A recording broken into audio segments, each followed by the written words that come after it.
যদি জানেন তাহলে মানা সহজ, জানলে না আমল করবেন, জানেনই না আমল করবেন কেমন? এই জন্য আগে হইলো এলেম, পর হইলো আমল। বলেন আগে হইলো এলেম, পর হইলো কি? এলেম কয়ভাবে হয়? এলেম হয় দুই ভাবে।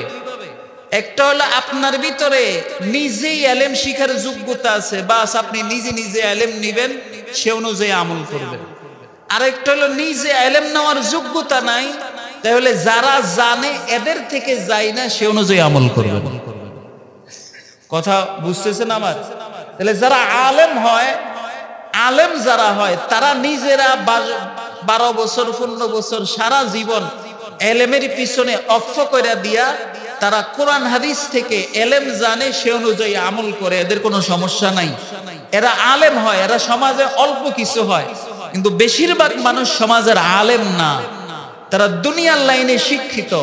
এখন তারা যদি রাসূলুল্লাহকে জীবনের প্রতিটা ক্ষেত্রে আদর্শ হিসেবে মানতে যায়, তাহলে 1 নম্বর কাজ হলো তারা আগে যারা আলেম আছে এদের থেকে জানবে, তারপর সে অনুযায়ী আমল করবে। কথা বুঝতেছেন আপনারা আমার?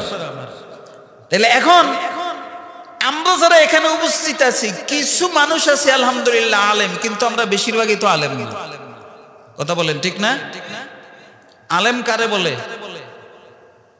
আলেমের ভিতরে আবার ভাগ আছে, এটাও বুঝেন। আলেম দুই প্রকার, একটা হলো কিতাবের মধ্যে লেখছে ওলামায়ে হক্কানি, আর একটা হলো ওলামায়ে সু। বলেন ওলামা কত প্রকার? ওলামায়ে হক্কানি, ওলামায়ে হক্কানির শাব্দিক অর্থ হলো সত্যিকারের আলেম যারা, এদেরকে ওলামায়ে হক্কানি বলে। আর ওলামায়ে সু বলে মন্দ আলেম যারা, খারাপ আলেম যারা, প্রকৃত আলেম না, শাব্দিক অর্থ। আর পারিভাষিক সংজ্ঞাটা বুঝেন, ওলামায়ে হক্কানি বলে যারা যা শিখছে সে অনুযায়ী আমল করে, এবং আমল কোনো দুনিয়ার মাকসাদে করে না, আল্লাহর সন্তুষ্টির জন্য করে। কার সন্তুষ্টির জন্য করে বলেন? এবং তারা ওই এলেম দিয়া দুনিয়া কামায় না, এলেমকে দুনিয়া কামানোর হাতিয়ার বানায় নাই। এলেম অর্জন করছি হইলো আল্লাহর প্রিয় হওয়া যায় কেমনে, আল্লাহর কাছের হওয়া যায় কেমনে, আল্লাহর সন্তুষ্টি অর্জন করা যায় কেমনে, এই এলেমটাকে সেই কাজে লাগায়, এলেম দিয়া দুনিয়া কামায় না, এরা হলো ওলামায়ে হক্কানি। আর যারা এলেম আছে কিন্তু এলেম অনুযায়ী আমলও করে না, এবং এলেমটাকে দুনিয়া কামানোর হাতিয়ার বানাইছে, এলেম দিয়া দুনিয়া কামায়, আল্লাহ কামায় না, ঈমান কামায় না, আল্লাহর সন্তুষ্টি কামায় না, মূল উদ্দেশ্য হলো দুনিয়া কামানো। এই যারা এলেম দিয়া দুনিয়া কামায় এদেরকে ওলামায়ে হক্কানি বলে না, এদেরকে ওলামায়ে সু বলে। কি বলে বলেন তো? ওলামায়ে। তো এখানে মাপকাঠি দিয়ে গেলাম। মাপকাঠি কি দেখবেন, কোন আলেম এলেম অনুযায়ী আমল করে কিনা। 2 নম্বর, সে ওই এলেম দ্বারা দুনিয়া কামায় কিনা, কি কামায় কিনা। যদি দেখবেন সে দুনিয়াও কামায় না এবং সেটা দ্বারা আল্লাহর সন্তুষ্টি লাভ করার জন্য চেষ্টা করতেছে, তাহলে স্বাভাবিকভাবে বুঝে নেন সে হলো একজন প্রকৃত আলেম। আর যদি ব্যতিক্রম কিছু দেখেন যে এলেম বড়, আলেম ঠিক আছে, এলেমের গরমও আছে, সব আছে, কিন্তু সে এটা আল্লাহর পথে লাগায় না, আল্লাহর জন্য লাগায় না, আল্লাহর সন্তুষ্টির জন্য লাগায় না, এলেম দ্বারা সে খালি দুনিয়ার পিছনে দৌড়াইতেছে, বুঝবেন সে কোনোদিন হক্কানি আলেম না, সে হলো একজন আলেম নামদারি ওলামায়ে সু। কথা বুঝছেন আমার? আল্লাহ আমাদেরকে বুঝার তৌফিক দান করুক। এই কথাটা আমি প্রাসঙ্গিক ক্রমে বলছি। আমাদের সমাজে এখন বহু আলেম আছে, এরা দুনিয়া দ্বারা, এলেম দ্বারা খালি দুনিয়ার পিছনে খালি দৌড়ায়। রাগ হইবেন আমার কথায়? রাগ হইবেন না, আল্লাহর হস্তে কেউ রাগ হইবেন না। আমি কারণ নামজাত করতেছি না, বলতেছি না যে অমুক অমুক, কিচ্ছু বলতেছি না, বলতেছি সমাজে এরকম কিছু আলেম আছে। কথা কোন ঠিক না? এই এদের থেকে জীবনে কোনোদিন প্রকৃত এলেম পাইবেন না, এদের দ্বারা হেদায়েতও পাইবেন না। এরা শুধু নামকে হস্তে আলেম থাকবে। রাগের না আমার কথা। এখনকার সমাজে আমাদের বহু আলেম আছে, হেরা ওয়াজ করে, বাজেট ছাড়া হেরা ওয়াজও যায় না। কি কথা কর না? ছোট মুখে বড় কথা হয় কিনা আল্লাহ ভালো জানেন। আরে ভাই তুমি তো ওয়াজ করতেছো, ওয়াজ দ্বারা কি তোমার হেদায়েত উদ্দেশ্য না দুনিয়া উদ্দেশ্য? যদি হেদায়েত উদ্দেশ্য হয় তাহলে তুমি বাজেট করতেছো কেন? তুমি কি কামলা দিতে আইছো? এটা কি কামলা? ওয়াজ কি এটা কামলার কাজ? হেদায়েত এটা কি কামলার কাজ না? এটা একজন প্রকৃত আলেমের কাজ, একজন আলেমের কাজ না? তাহলে আমি কেন এই ওয়াজ দিয়া, বিভিন্ন মাধ্যম দিয়া আমি দুনিয়াটাকে কামানোর পিছনে লাগছি? এটা যদি আমার হয়, মাকসাদ হয়ে যায়, মনে রাখবেন আমি প্রকৃত আলেম না, আমার দ্বারা এই উম্মত কোনো উপকার হবে না। আর আমগো এখন নেচার খারাপ হয়ে গেছে। কি নেচার? যে বাজিটি বক্তা, যে গলা সুর, হেরে খালি দাওয়াত দাও। কি কথা কোন ঠিক না? এবং আমরা মনে করি হ্যালো সবচেয়ে বড় আলেম সমাজে, আমরা হেরে মনে করি সবচেয়ে বড় আলেম। যদি দেখে হ্যাঁ 50,000 1 লাখ টাকা বাজেট করছে, ওরে বাবা রে, হে বড় দেখি তো এত বাজেট করছে, আর নইলে কি বাজেট করতো? কথা বুঝছেন? ইন্না লিল্লাহি ওয়া ইন্না ইলাইহি রাজিউন। কি করছেন ভাই? এই কথাটি কেন বলছি জানেন? আমি যেহেতু এই জগতে আছি, এগুলি জানি, এর লেগে আমরা কইছি কইলাম। আল্লাহ আমাদেরকে বুঝার তৌফিক দান করুক। আল্লাহর ওলিরা কোনোদিন বাজেট করে না। কি করে না বলেন? আপনারাও বাজেটি বক্তা দাওয়াত দিন না, রুচি পরিবর্তন করেন। কথা বুঝছেন? হয়তো মানুষ বেশি হইব, বাজেটি বক্তা আনলে অমুক হইব, তমুক হইব, সুরালে হইব, সুমধুর কণ্ঠস্বর হইব। আমার নামে ঘোষণা দিয়েছেন সুমধুর কণ্ঠস্বর, এটা কি একটা ঘোষণা হইছে? কি দিলেন ঘোষণা? মানুষ কি আমার সুমধুর কণ্ঠস্বরের লেগেছে? তাহলে কি দিলেন ঘোষণা? এটা তো হেদায়েতের কোন এলান না যে সুমধুর কণ্ঠস্বর। আমি তো সুমধুর কণ্ঠ দিয়ে বয়ান করতে আসছি না, আমি তো আসছি মানুষ কেমনে দিনের পথে চলবে এই জন্য। তো সুমধুর কণ্ঠস্বর কেন বললেন? আমার চাচা হয় কাসিম ইসা হুজুর, হুজুরও আছেন, এখন আসছে, হুজুর ওর আগে হয়ে গেছে। কি সুমধুর কণ্ঠস্বর কি আবার? এই জন্য এগুলি কয়েন না, এগুলি কয়ে আমগো নফসটারে বড় বানায় দিতেছেন, আপনারা মোটা বানায় দিতেছেন। আরে আমার প্রশংসা করছে, আমি সুমধুর কণ্ঠস্বর। আমার দাদারে আপনারা দেখছেন না? কি কি দেখছেন? কি পাইছেন? কোনদিন নামটাও তো ঘোষণা করতে পারে নাই।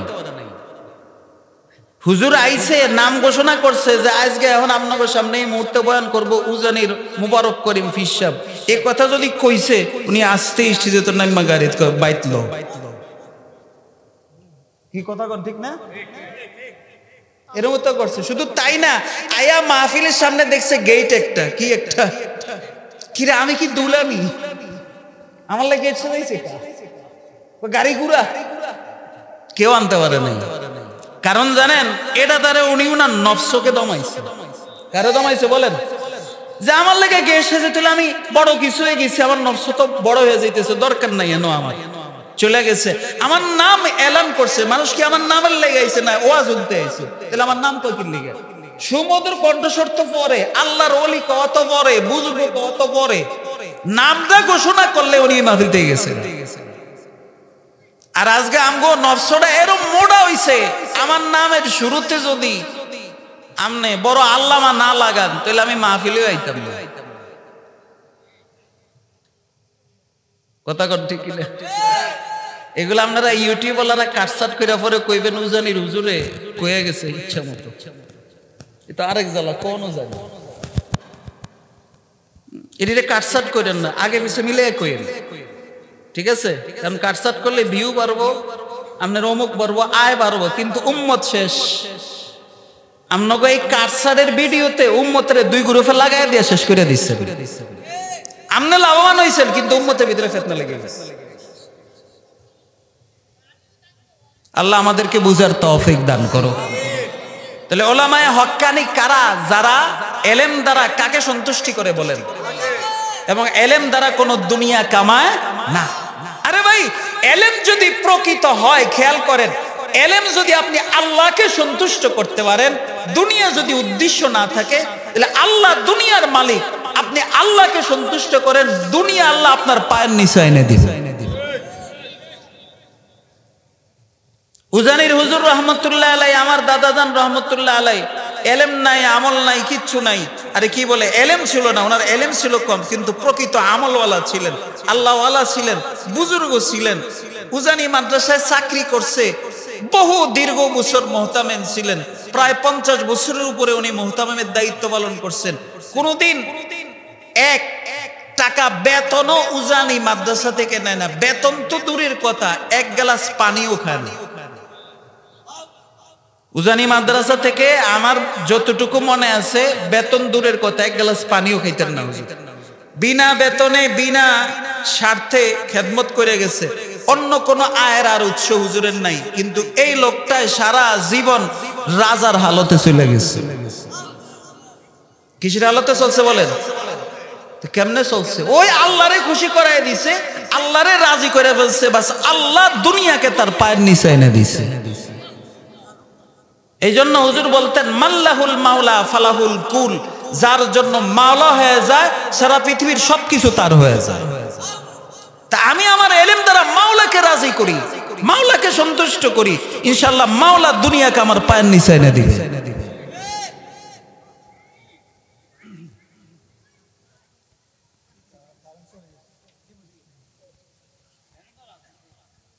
লা ইলাহা ইল্লাল্লাহ,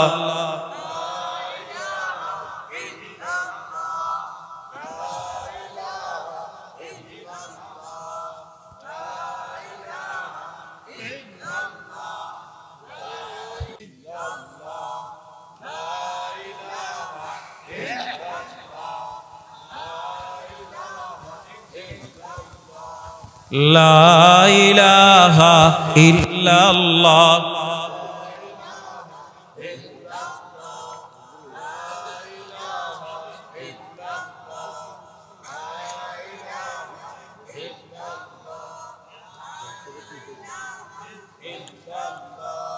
লা ইলাহা ইল্লাল্লাহ, লা ইলাহা ইল্লাল্লাহ,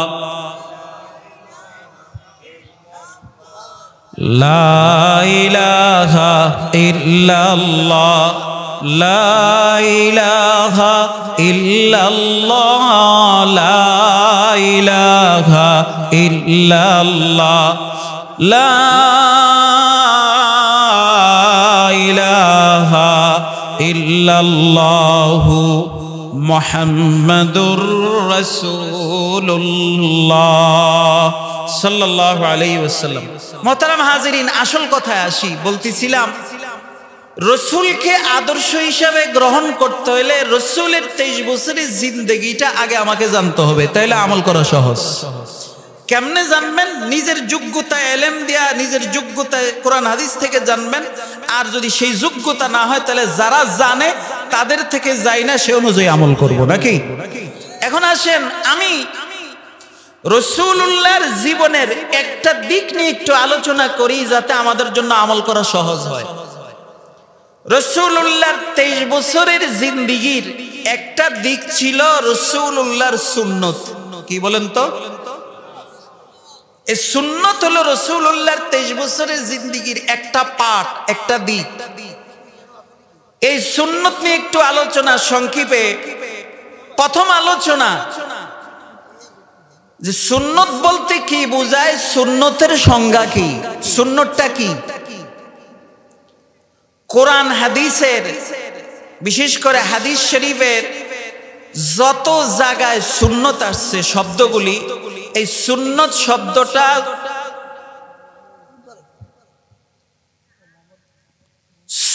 শব্দটা হাদিসের মধ্যে মৌলিকভাবে 3 অর্থে ব্যবহার হয়েছে। কয় অর্থে বলেন? এগুলি খেয়াল করেন, তাহলে সামনের আলোচনাটা বোঝা সহজ হবে। সুন্নতের 1 নম্বর অর্থ হলো রাসূলুল্লাহ মুখ দিয়া যেই কথাগুলি বলেছেন, এই কথাগুলিকে পরিভাষায়, ইসলামের পরিভাষায় হাদিস বলা হয়। কি বলা হয় বলেন তো? মুখ দিয়ে যে কথাগুলি বলছে এটাকে হাদিস বলে। এই হাদিসের 1 নাম হলো সুন্নত। হাদিসের 1 নাম কি বলেন? অর্থাৎ সুন্নতকে হাদিস বলা হয়। তাহলে রাসূলের মুখ নিশ্চিত কথাগুলিও সুন্নত। এটাকে হাদিসও বলে, আবার এটা কি বলেন তো সুন্নত। তাহলে সুন্নতের এক অর্থ পাইলাম হাদিস, সুন্নতের এক অর্থ পাইলাম কি, আরেক অর্থ হইল রসুল মুখ দিয়া করেন নাই, আমল করেছেন, বাস নিজে আমল করেছেন। এই রসুল জীবনে যতগুলি আমল করেছেন এই আমলগুলিকেও সুন্নত বলা হয়। তাহলে সুন্নতের এক অর্থ পাইলাম রসুলের আমল। রসুলের কি বলেন তো, রসুলের সুন্নতের 3 নম্বর অর্থ হলো রসুলের শিখানো পদ্ধতি। রসুল যে কাজগুলি করছেন, যেই পদ্ধতিতে করেছেন, এই পদ্ধতিটাকেও সুন্নত বলা হয়। যেমন আমি 3টা উদাহরণ দেই হাদিস থেকে। প্রথম, সুন্নতের অর্থ হলো, এক অর্থ হলো হাদিস। এক হাদিসে আছে আল্লাহর রাসূল বলেন, আনাস ইবনে মালিক থেকে বর্ণিত, তিনি বলেন আল্লাহর রাসূল বলেছেন, তারাকতু ফীকুম আমরাইন লান তাদিল্লু মা তামাসসাকতুম বিহিমা কিতাবাল্লাহি ওয়া সুন্নাত নাবিয়্যি। ও সাহাবারা, আমি তোমাদের সামনে 2টা জিনিস রেখে যাচ্ছি, যদি তোমরা এই 2টা জিনিস আঁকড়ে ধরতে পারো তাহলে কশিন কালো পথভ্রষ্ট হবে না। একটা হলো আল্লাহর কিতাব, আর একটা হলো নবীর সুন্নত। আর একটা কি বলেন তো, নবীর। এই জায়গায় সুন্নত দ্বারা কি অর্থ, কোন ওলামায়ে কেরাম বলেছেন এই জায়গায় সুন্নত দ্বারা অর্থ হলো রসুলের হাদিস। রসুলের কি বলেন তো, এটা কোন ওলামায়ে কেরাম বলেছেন। তাহলে তাদের কথা অনুযায়ী এই জায়গায় সুন্নতটা কোন অর্থে ব্যবহার হয়েছে বলেন তো, হাদিস অর্থে। কি অর্থে? তাহলে আমরা সুন্নতের একটা পাইলাম হাদিস, সেটা হাদিসের মধ্যে আছে। নাম্বার 2, সুন্নতের দ্বিতীয় অর্থ হলো রসুলের আমল। রসুলের আমল কি? এক হাদিসে আছে আল্লাহর রাসূল বলেছেন, ও সাহাবারা,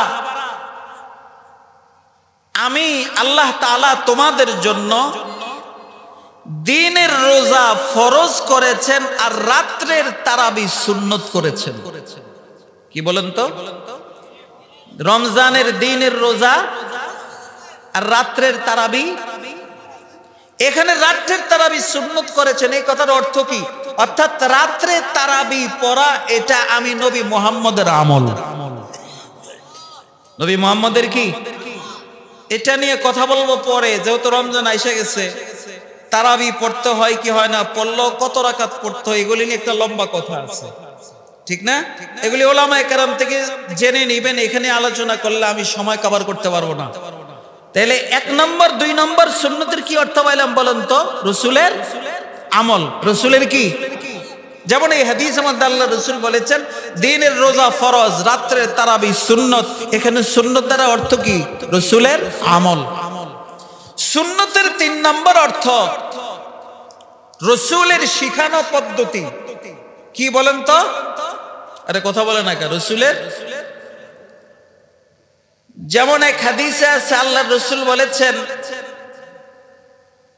মান তামাসসাকা বিসুন্নতি ইনদা ফাসাদি উম্মতি ফালাহু আজরু শাহীদ ওয়া ফি রাওয়ায়াতিন ফালাহু আজরু মিআতি শাহীদ।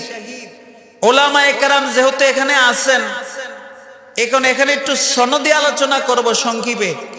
আগে হাদিসের অর্থ ধরেন। আল্লাহর রাসূল বলেন, মান তামাসসাকা বিসুন্নতি ইনদা ফাসাদি উম্মতি, কেউ যদি যখন আমার উম্মত সুন্নত ছেড়ে দিবে, এমন সুন্নত যেটা উম্মতের কেউ করে না, ওই টাইমে যদি এরকম একটা সুন্নত কেউ আঁকড়ায় ধরে, এটার উপর আমল করে, তাহলে আল্লাহ রব্বুল আলামিন তাকে 1জন শহীদের সওয়াব দান করবেন। আরেক বর্ণনা আসছে 100 শহীদের সওয়াব দান করবেন। এই জায়গায় সুন্নতের কি অর্থ, মুহাদ্দিসিনে কেরাম লিখেছেন, এই জায়গায় সুন্নতের অর্থ হলো রসুল যেই পদ্ধতিতে আমল করেছেন, ওই পদ্ধতিতে যদি কেউ আমল করে তাহলে তাকে আল্লাহ তাআলা 1জন শহীদের সওয়াব দান করবেন। আচ্ছা, রসুলের পদ্ধতিটা কি, এটার উদাহরণটা একটু পরে আসি। আগে আসি সনদান আলোচনা। ওলামায়ে কেরাম আছেন এখানে। হাদিসের মধ্যে এক রাওয়ায়াতে আছে 1জন শহীদ, আরেক রাওয়ায়াতে আছে 100 শহীদ। এই 1 শহীদের বর্ণনাটা হলো যায়িফ, দুর্বল। বলেন, এক বর্ণনাটার দুর্বল, কিন্তু এটা বলা যায়, সমস্যা নাই। যায়িফ পর্যায়ের ফাজাইলের ক্ষেত্রে বলা যায়, মাসাইলের ক্ষেত্রে বলা যায় না, এটা একটা উসুল। যায়িফ হাদিস ফাজাইলের ক্ষেত্রে বলা যায়, মাসাইলের ক্ষেত্রে বলা যায় না। যেহেতু এখানে ফাজাইল হচ্ছে, মাসাইল না, তাই বলা যায়, সমস্যা নাই। আর আজরু মিয়াতি শহীদ, 100 শহীদের সওয়াবের কথা যেটা বলা হয়েছে, এই শব্দটা হাদিসটা হলো আসাধ্য দরজার জয়ীফ, এত দরজার জয়ীফ যে এর নিচে গেলে এটা মওযু হয়ে যাবে, মানে বানানো হাদিস হয়ে যাবে। এই কারণে উলামায়ে কেরাম বলেছেন 100টা বলা দরকার নেই, বললে সর্বোচ্চ কোনটা বলা যায়? একটা। কয়টা বলেন তো? কয়জন শহীদের সওয়াব দিব, এটা সর্বোচ্চ বলা যায়। 100টা বলতে নিষেধ করছেন যারা উসুলে হাদিসের ইমাম আছেন, তারা বলছে 100টা বলার দরকার নেই, কারণ এটা আসাধ্য দরজার জয়ীফ। এটা উলামায়ে কেরাম বুঝছেন। আচ্ছা, যাই হোক, এটা কেন বললাম? অনেকে বলবেন হুজুর এটা তো আমরা শুনি মওযু না জয়ীফ, তাই এটাকে ক্লিয়ার করলাম যাতে উলামাদের মনে কোনো খটকা না থাকে। এবার আসেন রাসূলের শিখানো পদ্ধতিটা কি, এটা একটা উদাহরণ দেই। রাসূলুল্লাহ সাল্লাল্লাহু আলাইহি ওয়াসাল্লাম সারা জীবন দস্তরখান বিছায়া খানা খাইছে। কি বিছায়া? তাহলে দস্তরখান বিছায়া খানা খাওয়া এটা রাসূলের সুন্নত এবং রাসূলের শিখানো পদ্ধতিও। কথা বুঝাইতে পারলাম? এখন কেউ যদি দস্তরখান বাদ দিয়া চেয়ার টেবিলে খাইলো, কি এখন খাই না আমরা? হোটেলে খাই, আমাদের বিভিন্ন জনের বাসাবাড়িতেও আছে। এখন দস্তরখান বাদ দিয়া নিচে না বইসা উপরে টেবিলে বইসা, চেয়ারে বইসা টেবিলে খাইলাম। দুইটা কথা, 1 নম্বর এটা জায়েজ না না জায়েজ? যদি জায়েজ হয় তাহলে রাসূলের সুন্নত কিনা, সুন্নত না হলে এখানে সুন্নত আদায় হবে কিভাবে, আর সুন্নত আদায় হলেও এটা রাসূলের শিখানো পদ্ধতি কিনা। কথা বুঝতেছেন? প্রথম আলোচনা, টেবিলে খাওয়া এটা না জায়েজ না এটা জায়েজ? বলেন, চেয়ার টেবিলে খাওয়া এটা কি? কিন্তু এটা রাসূলের সুন্নত না। সুন্নত এক জিনিস, জায়েজ হলো আরেক জিনিস। তাহলে খাইলে আপনার কোনো সমস্যা হবে না, হারাম হবে না, গুনাহ হবে না, কিচ্ছু হবে না, খাইলে অসুবিধা নাই, খাইতে পারেন, কিন্তু সুন্নত মোতাবেক খানা হবে না। তাহলে এখন কেউ যদি এই জায়গায় সুন্নত মোতাবেক খাইতে চায়, কেমনে খাইব? ফুকাহায়ে কেরাম লিখেছেন এখানে পদ্ধতি আছে। চেয়ার টেবিলে বয়েও সুন্নত আদায় করা যায়। সেটা কি? সেটা হলো যেই টেবিলে প্লেটটা রাখা খায়, ওই টেবিলের মধ্যে একটা দস্তরখান বিছাতে হবে। কি বিছাতে হবে বলেন? একটা দস্তরখান বিছাইয়া মাটিতে যেভাবে বসে টেবিলে সেভাবে বসবে। তো মাটিতে কিভাবে বসে? মাটিতে কি ফাও ঝুলাইয়া বসে না ফাও বইটা বসে? কথা বলে ফাও বইটা তো বিষয়, কারণ মাটিতে ঝুলানোর কোনো সুযোগ নাই, কিন্তু টেবিলে বলে ফাও ঝুলে যায়। কথা বলেন ঠিক না? রাসূল যেহেতু জীবনে পাও ঝুলাইয়া খায় নাই, দস্তরখান ছাড়া খায় নাই, অতএব কেউ যদি দস্তরখান দিয়া পাও ঝুলানো ছাড়া পাওকে যেভাবে বসে এভাবে বসে যদি খায়, তাহলে ফুকাহায়ে কেরাম লিখেছেন টেবিলে পাও গুছাইয়া, কি বলে, চেয়ারে পাওটাকে বটে গুছাইয়া আর টেবিলে দস্তরখান দিয়ে যদি কেউ খায়, তাহলে মোটামুটি সুন্নত আদায় হয়ে যাবে। কিন্তু এটা রাসূলের শিখানো পদ্ধতি না। কেন শিখানো পদ্ধতি না? রাসূল হায়াতে কোনোদিন চেয়ার টেবিলে খায় নাই। বলে হুজুর রাসূলের জামানায় চেয়ার টেবিল ছিলই না, খাইবো আর কি, থাকলে না খাইতো না। চেয়ার টেবিল না থাকলেও উঁচা জায়গা ছিল। কি ছিল বলেন তো? কেমন ছিল? চকির মতো কিছু জিনিস ছিল, দেখেছে চকিতে বইয়া পাও ঝুলাইয়া বসা যাইতো, এরকম কিছু ছিল। কিন্তু এমন কোন বর্ণনা নাই যে রাসূল চকিতে খাটে উঁচা জায়গায় বইসা পাও ঝুলাইয়া রাসূল খানা খাইছেন, এমন কোন নজির কোন হাদিসের মধ্যে নাই। বরং হাদিসের মধ্যে পাওয়া যায় রাসূল সবসময় বইসা মাটিতে দস্তরখান বিছাইয়া খানার দিকে ঝুইকা তারপরে রাসূল খানা খাইছেন। এই জন্য যদিও দস্তরখান থাকার কারণে পাও বটে বসার কারণে সুন্নত আদায় হয়ে গেছে, কিন্তু যেহেতু এটা রাসূলের শিখানো পদ্ধতি না, এই কারণে ওই রাসূলের শিখানো পদ্ধতিতে না হওয়ার কারণে আপনি একজন শহীদের সওয়াব পাবেন না। কেউ যদি চেয়ার টেবিলে খাইলো, আপনি যদি ওই জায়গায় চেয়ার টেবিলে না খাইয়া রাসূল যেভাবে মাটিতে খাইছে ওই টাইমে যদি আপনি ওভাবে মাটিতে রসুলের পদ্ধতিতে খান, তাহলে আল্লাহ রাব্বুল আলামিন ওই সময় আপনাকে একজন শহীদের সওয়াব দান করবেন। কথা বুঝতেছেন? ধরেন আপনি এমন একটা সমাজে গেছেন যে সমাজে সবাই চেয়ার টেবিলে খায়, আলহামদুলিল্লাহ হেরা দস্তরখানও বিছাইছে, পাও বইটাও বসছে, সুন্নত আদায় হইতেছে, কিন্তু রসুল যেহেতু খায়নি, এই জন্য আপনি এভাবে না খাইয়া আপনি মাটিতে বৈশা দস্তরখান বিছাইয়া এরপর আপনি খাইছেন ওই সমাজে, তো এরা আল্লাহ রাব্বুল আলামিন আপনাকে একজন শহীদের সওয়াব দান করবেন। বিষয়টা ক্লিয়ার করতে পারছি? এটাই বলছে মান তামাসসাকা বিসুন্নতি ইনদা ফাসাদি উম্মতি ফালাহু আজরু শহীদ। কেউ যদি উম্মত যখন সুন্নত ছেড়ে দিবে, সবাই এক পদ্ধতিতে আমল করবে, ওই টাইমে যদি কেউ রসুলের পদ্ধতিতে আমল করে, তাহলে আল্লাহ রাব্বুল আলামিন তাকে একজন শহীদের সওয়াব দান করবেন। তাহলে সুন্নতের কয় অর্থ পাইলাম বলেন তো? আলোচনা করেন, কয় অর্থ? ভুলে গেছেন? সুন্নতের কয় অর্থ? 3 অর্থ। এক অর্থ হাদিস, 2 নম্বর হলো রসুলের আমল, 3 নম্বর হলো রসুলের শিখানো। এবার আসেন আমার আলোচনা শেষ পর্যায়ে একটা ছোট্ট কথা বলি। রসুলের সুন্নতের যে 2 অর্থ আমল, এই আমলগুলি বলতে কোন আমল? আজকে আমার আলোচনার বিষয় হলো ফরজ ওয়াজিবের নিচে নফল মুস্তাহাবের উপরে যেই সুন্নত, যে আমল, এই আমল বয়ান করা উদ্দেশ্য। কি ভাই, ফরজ ওয়াজিবের নিচে কিছু আমল আছে না, এটাকে আমরা সুন্নত বলি। কি বলি বলুন তো? এই ফরজ ওয়াজিবের নিচে যে আমল, যেটাকে আমরা সুন্নত বলি, এই সুন্নতটা 2 প্রকার। একটা হলো সুন্নতে মুআক্কাদা, আর একটা হলো সুন্নতে জায়েদা। কি বলেন তো? সুন্নতে, একটা সুন্নতে, এটা ফরজ ওয়াজিবের নিচে। এই সুন্নতে মুআক্কাদাও রসুলের আমল, সুন্নতে জায়েদাও রসুলের আমল। এখন আমাদের একটা আলোচনা শুনেন, সুন্নতে মুআক্কাদা আমল করলে আল্লাহ কি দিবে, না করলে আল্লাহ কি তিরস্কার করবেন, আর সুন্নতে জায়েদার উপর আমল করলে আল্লাহ কি দিবেন, না আমল করলে আল্লাহ কি তিরস্কার করবেন, এই 4টা জিনিস শুনেন। হাদিসের ভাষ্য অনুযায়ী যারা নিয়মিত সুন্নতে মুআক্কাদা আদায় করবে, হাসরের মাঠে তারা রসুলের বিশেষ সুপারিশের অধিকারী হবে। আর যারা সুন্নতে মুআক্কাদা আদায় করবে না, ছেড়ে দিবে, তারা হাসরের মাঠে রসুলের বিশেষ সুপারিশ থেকে মাহরুম হয়ে যাবে। সুন্নতে মুআক্কাদা কি? ধরেন যোহর নামাজের আগে সুন্নত 4 রাকাত, এটা সুন্নতে মুআক্কাদা। যোহর নামাজের পরে সুন্নত 2 রাকাত, সুন্নতে মুআক্কাদা। মাগরিবের পরে সুন্নত 2 রাকাত, সুন্নতে মুআক্কাদা। এশারের পরে সুন্নত 2 রাকাত, সুন্নতে মুআক্কাদা।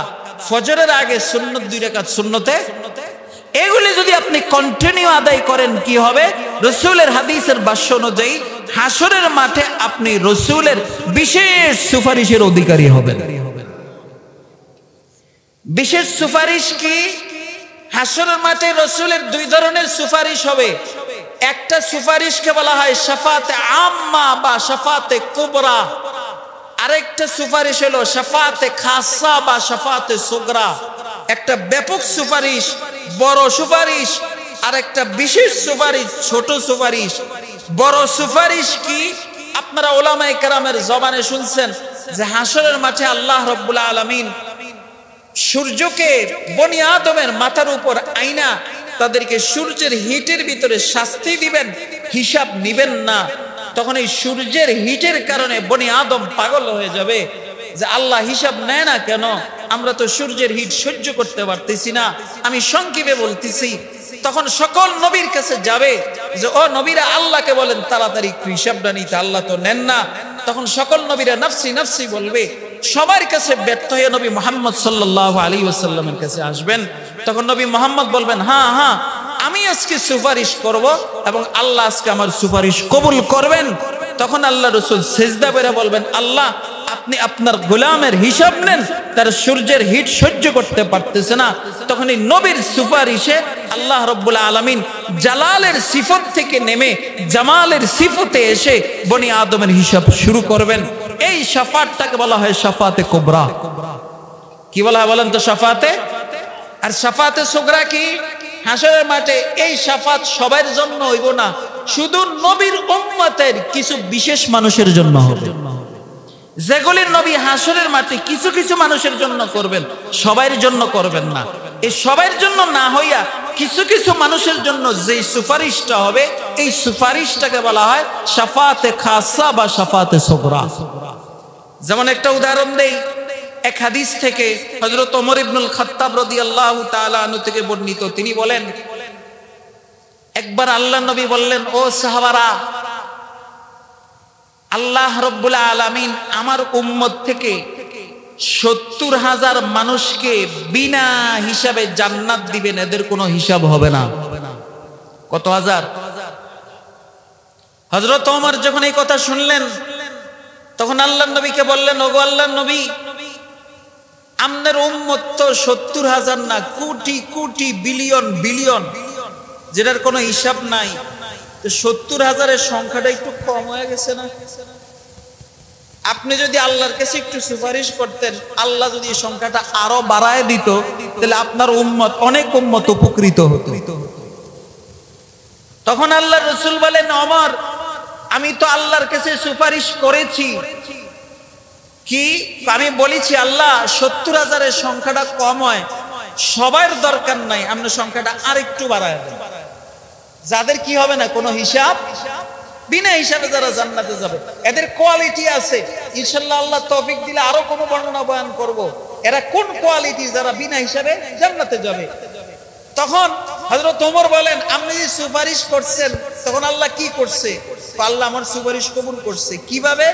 আল্লাহ বলেছেন, নবী, আমি তো বলছিলাম আপনার উম্মত থেকে 70,000-কে বিনা হিসাবে জান্নাত দিব, আপনি সুপারিশ করছেন সংখ্যা আরো বাড়ায় দিতে, জান আমি বাড়াইলাম। কত? ওই 70,000-এর প্রত্যেকের সাথে আরো 70,000।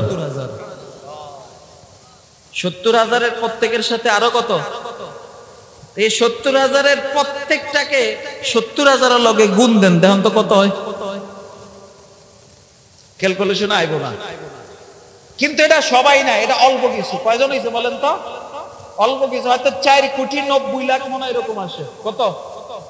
4,90,00,000 না জানি 49 কোটি এরকম হয়। আপনি একটু ক্যালকুলেশন করে দেখুন তো, নবীর উম্মত কত? কথা বলেন না, নবীর উম্মত কত?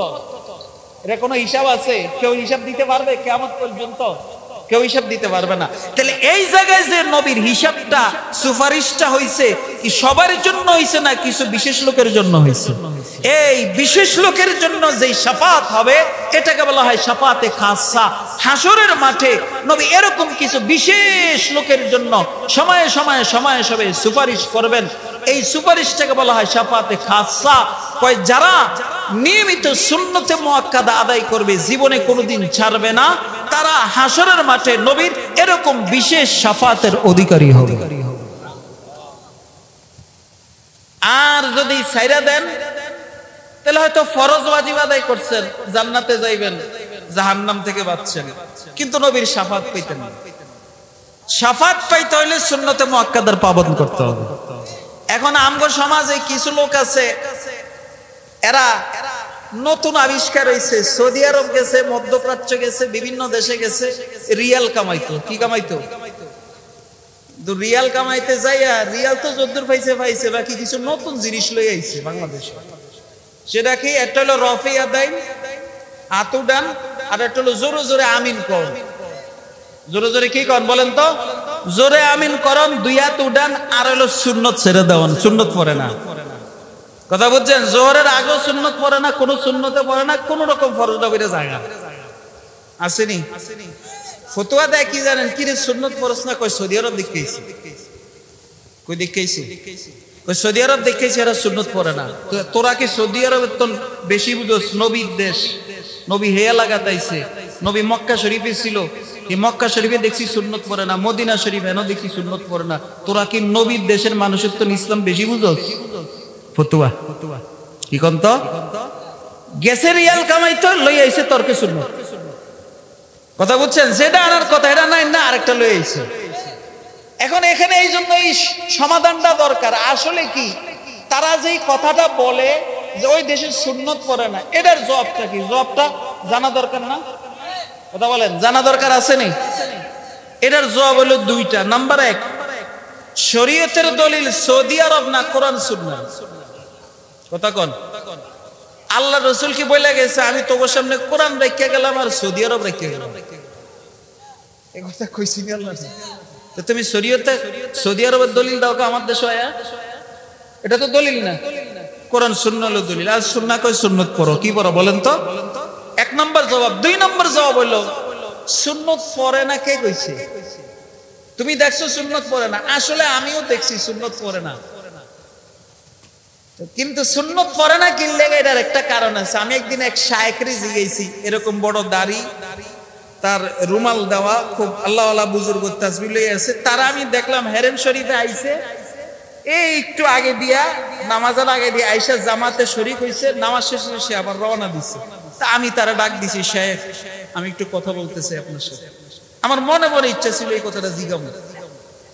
আমি বললাম, শায়েখ আপনি আসলেন নামাজের আগে দিয়ে, সুন্নত বললেন না, নামাজের পরে সুন্নত সেটাও বললেন না, আপনি আবার রওনা দিচ্ছেন বের হয়ে। তখন উনি আমার এই প্রশ্নের জবাবের আগে উল্টা আমারে প্রশ্ন করে, তুমি কি আলেম? আমি কই জি, মোটামুটি আমি আলেম, কোরআন সম্পর্কে কিছুটা জ্ঞান আমার আছে। তাহলে তোমার কাছে বলা যায় কি? বলেন, তুমি কি রাসূলের হাদিস পড়ো নাই যে আল্লাহ রাসূল বলছেন যে ফরজ নামাজ দ্বারা ঘর মসজিদকে আবাদ করো আর সুন্নত নফল দ্বারা ঘরকে আবাদ করো? আমি কি জি, আমি তো পড়ছি। আমরা তো ঘরে সুন্নত পড়ে আসি, সুন্নত আর নফল দ্বারা ঘরকে আবাদ রাখি আর ফরজ দ্বারা মসজিদকে আমরা আবাদ রাখি। আমরা এই হাদিসের উপর আমল করি। তো তুমি যে আমারে কইলে আমি সুন্নত পড়ি না, এটা না, পড়ি, ঘরে যাইয়া পড়ি, ঘরের থেকে সুন্নত পড়ে আয়া ফরজ পড়ি, ফরজ পড়ে আবার ঘরে যায় সুন্নত পড়ি, যাতে ঘরটাও জিন্দা থাকে, আবাদ থাকে। তাহলে এখন কম তো কি তারা কি সুন্নত পড়ে না? পড়ে না। কিন্তু তুমি সৌদি আরবে রিয়াল কামাইতে যাইয়া তুমি যখন দেখছো সুন্নত পড়ে না, জানো না আসলে হাকিকত, জিগাও নাই, বাস পড়ে না দেখাইয়া ফতোয়া দেওয়া শুরু করছো যে সৌদি আরবের মানুষের সুন্নত পড়ে না। কথা বুঝতেছেন আপনারা আমার? তাহলে তারা কি পড়েনি সুন্নত? হ্যাঁ, কিছু লোক তো সব দেশে তাই, এরা কোন রকম নামাজ দেওয়ার আগে সুন্নতের দাঁত দাঁড়ি না। এটা যেরকম সৌদি আরবে আছে, এটা আমাদের দেশেও আছে। কি আছে কিনা? ওইটা শরীয়তের দলিল না, শরীয়ত হলো যে আসলে কোরআন সুন্নাহ আছে কিনা, এটা হলো দেখার বিষয়। তো সৌদি আরবের লোকেরাও পড়ে, কিন্তু আমরা কেন মসজিদে পড়ি জানেন? ওই সমস্ত দেশের লোকদের ঘরে পড়ার একটা পরিবেশ আছে, তারা আলাদা কামরা করে, আলাদা নামাজের জায়গা করে। কিন্তু আমগো দেশের মানুষ গরিব, এগুলি আলাদা কামরা করার জায়গাও থাকে না, আর কেউ জানলেও ক্ষমতা থাকলেও তারা এগুলি মন মানসিকতা নাই যে আমি নামাজ পড়ার লেগে একটা আলাদা কামরা করি। এই কারণে আমাদের দেশে এগুলি হয় না। কিন্তু কারো যদি সামর্থ্য থাকে যে আমি ঘরের ভিতরে একটা আলাদা কামরা করব, তাহলে তার উচিত আলাদা একটা কামরা করা শুধু ইবাদতের জন্য, যেই জায়গায় সে সুন্নত আদায় করবে, নফল আদায় করবে, জিকির আজকার করবে, কোরআন তেলাওয়াত করবে, ইবাদত করবে। তাহলে কি হবে? তার ঘরটা সবসময় আল্লাহর রহমত ও বরকত দ্বারা আবাদ থাকবে। কিন্তু আমগো সমাজে এই পরিবেশ না থাকার কারণে ঘরে সুন্নত পড়া যায় না, পোলামাইয়া কেউ কেউ করে, অমুক করে, তমুক করে, সমস্যা হয়। এই কারণে আমরা বলি ঠিক আছে ঘরে পড়েন না, মসজিদে পড়েন। কথা বুঝতেছেন আপনারা আমার? কেন আসতে বলি? আমাদের ঘরের ভিতরে পরিবেশ নেই। কিন্তু কারো ঘরে যদি পরিবেশ থাকে, সেজন্য অবশ্যই সুন্নত নফলটা ঘরে পড়ে তারপরে আসে। মনে থাকবে না ইনশাল্লাহ? তাহলে পড়বেন না ইনশাল্লাহ? আজকে থেকে ওয়াদা করেন কোন সুন্নত ছাড়বেন। কেন ছাড়বো না? রাসূলের শাফাত যাতে আমাদের নসিব। এরপরে আসেন সুন্নতে জায়েদা। বলছিলাম সুন্নতে জায়েদা করলে কি লাভ, না করলে কি ক্ষতি। হাদিসের ভাষ্য অনুযায়ী সুন্নতে জায়েদা যারা, আল্লাহ তাদেরকে দুনিয়ার হায়াতে বেলায়েতের মাকামে পৌঁছায় দিবেন, আল্লাহ তাদেরকে ওলি বানায় দিবেন। আর যারা সুন্নতে জায়েদা আদায় করবে না, আল্লাহ তাআলা এদেরকে ওলি হওয়া থেকে মাহরুম করে দিবেন। সুন্নতে জায়েদা কি? ধরেন আসরের আগে সুন্নত, এটা সুন্নতে জায়েদা। এটা কি বলেন তো? সুন্নতে।